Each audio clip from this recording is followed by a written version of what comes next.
So we're here today with Ambelin Kwaymullina to discuss her new book, The Interrogation of Ashala Wolf. We're so lucky to have you here in the store. Thank you for coming.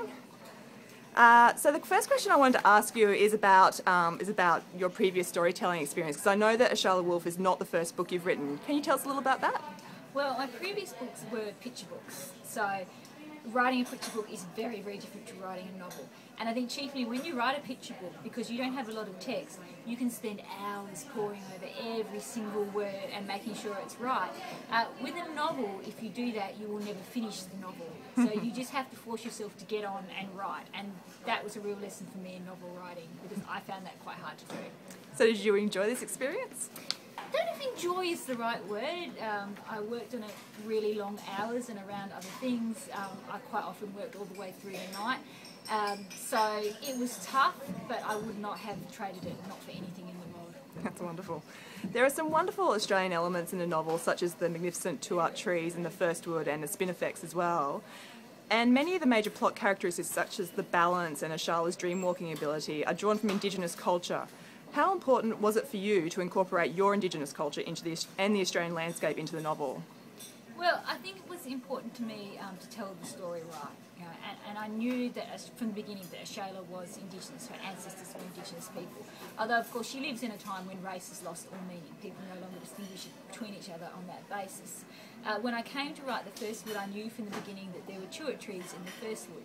So because of that, it really gave birth to all the other elements, because when I was designing that ecosystem, I drew on the ecosystem of tuart forests and the kinds of plants that you might find there. So they became a very important part of the story. The Reckoning, which is the event in the novel where the natural world has been undermined by technological advances and human overconsumption, has many resonances with contemporary concerns about climate change. Can you talk a little about the balance and the way it's perceived in the book and even manipulated by some of the characters? Well, the idea of the balance is that it's really important for everyone to live in harmony with each other and with the earth. And the society that Ashala lives in is obsessed with maintaining this balance between all life, which is a really worthy goal. But of course, as in any society, there will always be elements who can manipulate that. And what's happened in Ashala's society is that anyone born with an ability has been labelled as being unnatural, as being a threat to the balance, and has to be locked away. So even though people are trying to achieve what is a worthy goal, they are doing some pretty terrible things to get it done. And I guess probably one of the underlying messages of Shearer is that the end never justifies the means. All right. Other issues such as detention, human rights, torture and the power of dissent are focused on in the book. Did you want the reader to weigh in and think on these issues, particularly in regards to the question, which is framed quite early in the book but thereafter only referred to? Yeah, this first book is kind of at the beginning of what's going to be a much longer process of change in society, so you'll see much more about that questioning process as the books go on. But I think chiefly I wanted to tell a really good story, so I wanted to write the books in such a way that they can just be read as a great story, you know, an adventure story. And then to me, really great stories, the kind of stories I love to read, are also stories that ask much bigger questions about the world and explore those issues. So those elements are in there as well, and it's something I guess I want people to explore if that's what they like, if they want to do it, but I also want them to be able to read the book and not have to do it if they don't want to. There are some wonderful elements which are introduced but not fully explored in the book, such as the tribe members' relationships with certain animals in the first wood, and also the abilities the characters have. Will we find out more in the next books? You'll find out much more about all those things in the next book, particularly in book 2, because book 2, a lot of it is set in the first wood. So really, for the first time, you're going to see how the tribe interacts with the forest.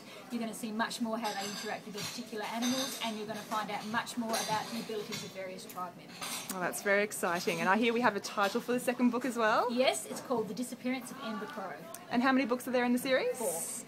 I must ask, just as a final question, where did the idea of the saws come from? They're magnificent. The saws, which are of course giant lizards, are based on one of the megafauna here in Australia, so loosely based. So we did used to have giant lizards in Australia. So I took that idea and I made them even bigger, and I made them incredibly fierce, and I put them in the book. And the way that the saws move are based on monitor lizards, which are of course much smaller, they're a metre or so long. But that idea of the lizard movement I used to develop the saws. Well, they're fantastic creatures and it's a wonderful book. Thank you so much, Ambelin. Oh my goodness.